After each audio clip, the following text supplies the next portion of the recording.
Everybody, welcome back to my channel. This is just going to be a whole mix of things that I'm going to show you. Something I'm playing with, something I bought, something I made. So I'm going to first start with a Christmas gift. I wanted a microwavable flower press, and this is what I got. This is the name of the company. It was purchased off as Amazon, is my understanding.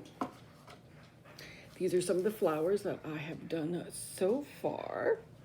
And these big guys here are actually a gladiola from my yard.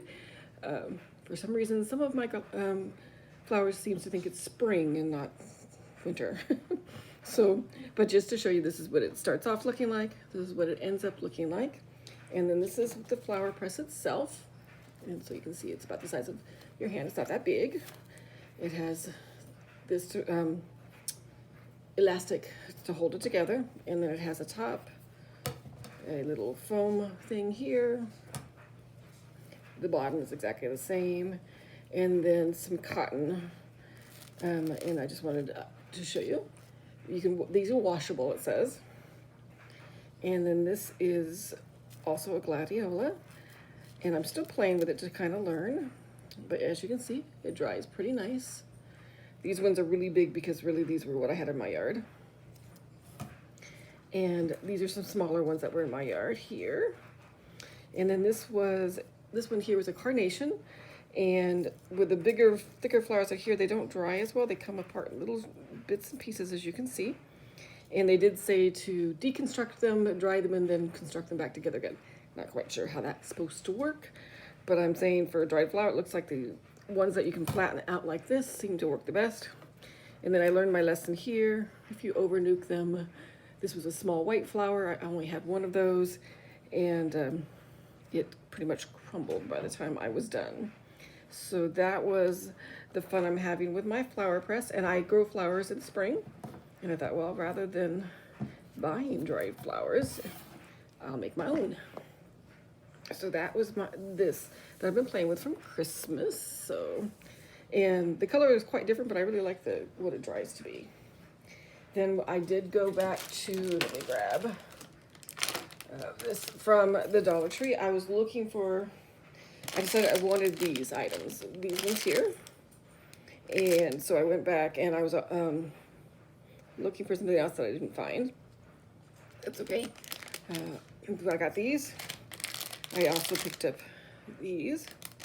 I did find and want these. So I did get these, and these are the fairy gardens, and these are the dragons. So you can see them here. And I'm gonna use them in some resin. It was raining, so I picked up a couple of these. And then I did pick up a couple of these Valentine nail wraps. I've never seen them have these before, so I did get these. And so that was what I got from there. And give me just a quick second, with the dog in.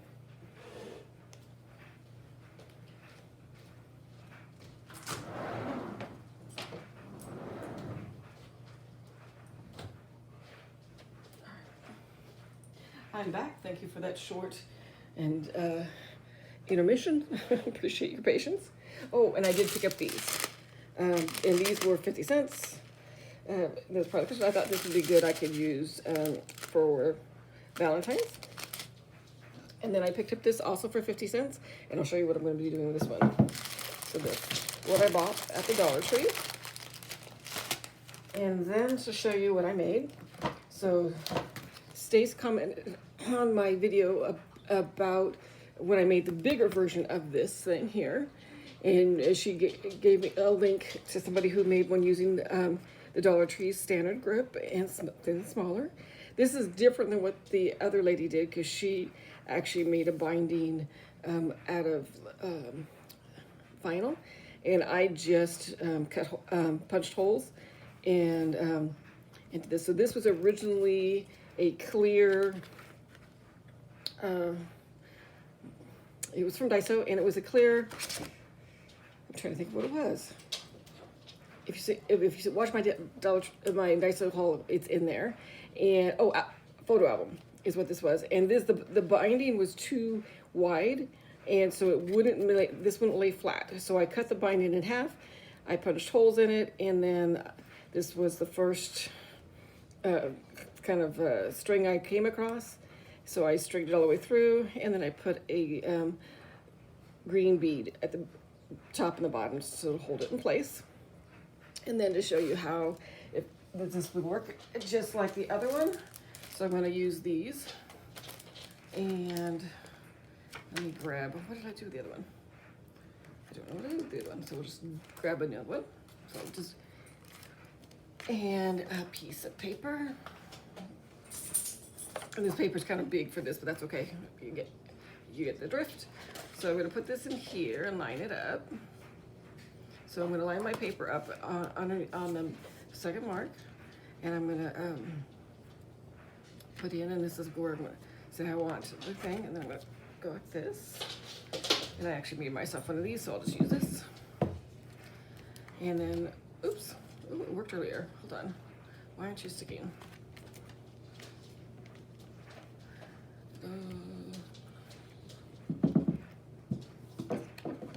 And it's being stubborn. Alrighty. Well, it worked on my other one. Why isn't it working on this one? Let's try it again. There we go. You know what?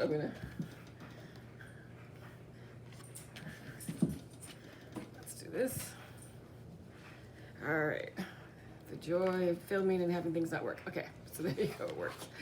And so what I did was I just dampened it a little bit on a piece of damp, paper towel. And I'm gonna just give it a little bit of color. Use green.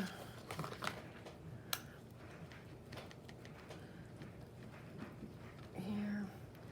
And if you don't want all the excess, just wipe it off around the sides, and then you can go ahead and hope that it stays. Okay, I'm sorry. It's not funny. It is funny, but it's not funny. But anyway, you can see that you can stamp it quite well using that here. I'll leave it stamped, leave it where it's sitting, and let's use this color, add a little bit of color to this, and put it back down, use this, and lift it back up, and you can see it stamps right on top of the other one. So when you want to do a smaller one, you don't want the really large one, you can create this. And again, this is the little adhesive grip thing that you can buy at the Dollar Tree. I got this at Daiso, and then I just did it together. And it seems to be that if it wants to show you up on video, the way to get it to stick is to actually use a little bit of a damp cloth. I'm going to wipe it down so you can see that it comes clean. That was just spur of the moment. And the damp cloth is for this so that it doesn't dry out, and I can clean it up afterwards. So that was this smaller version of the big one that I made. And so that was this. And then, speaking of stamping, this thing here is a, let me see, I kept this so I knew what the name of it was. A mini section cup to pull out dents, lift glass, tile, or any other smooth surface material, and can lift up to 15 pounds. And so that's what this is. And it's actually from Harbor Freight. I went there looking for something else, and they were out of stock on that.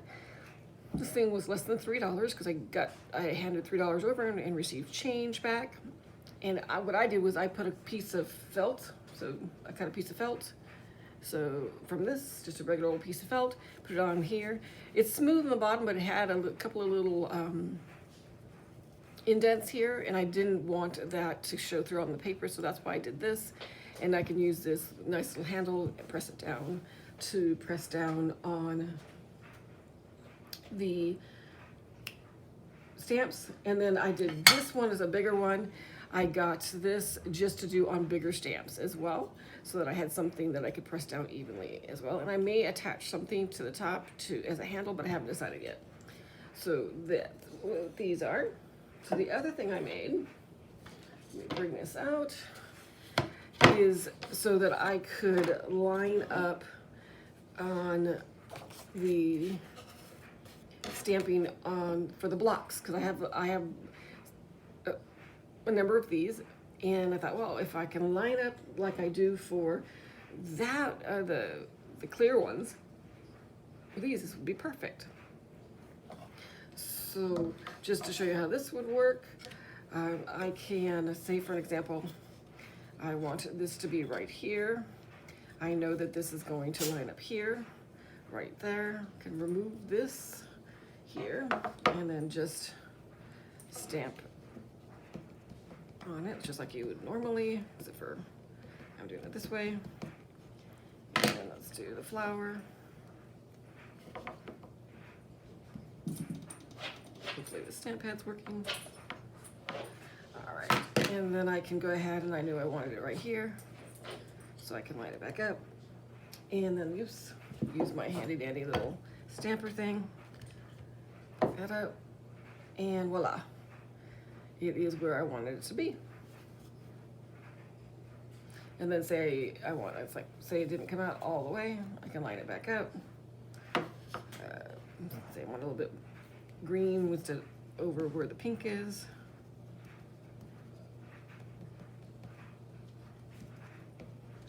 Stamp that back up. Line it back up. Press down again. Oops, I keep forgetting to use my little tool I made. And then boom, exactly where it was before, and all completely lined up. And then you can use this in other places just to adjust, and then leave it where it is and stamp over again. So for example, the paper's in the corner. I want another one here. That one's really faded. Leave that where it is. Oops.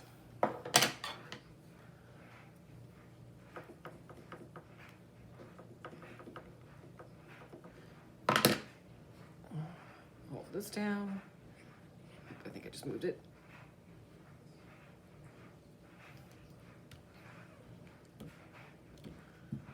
Yep, voila.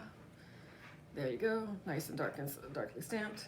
So, and I just use the damp paper towel to hold off the having to clean the stamps right away. So those are the tools I made. This is just a piece of wood that I found in the garage, and some little wooden pieces that I made into little, I don't know what you call it, little positional pieces. One for a smaller stamp, say the stamp is smaller, and one for a larger stamp if the stamp is larger. So say it was this size stamp instead of this size stamp. So that is what I created today. I hope you guys are having a great start to your new year. Appreciate you for coming back to my channel. Happy New Year. I'll see you in the next one. Bye-bye.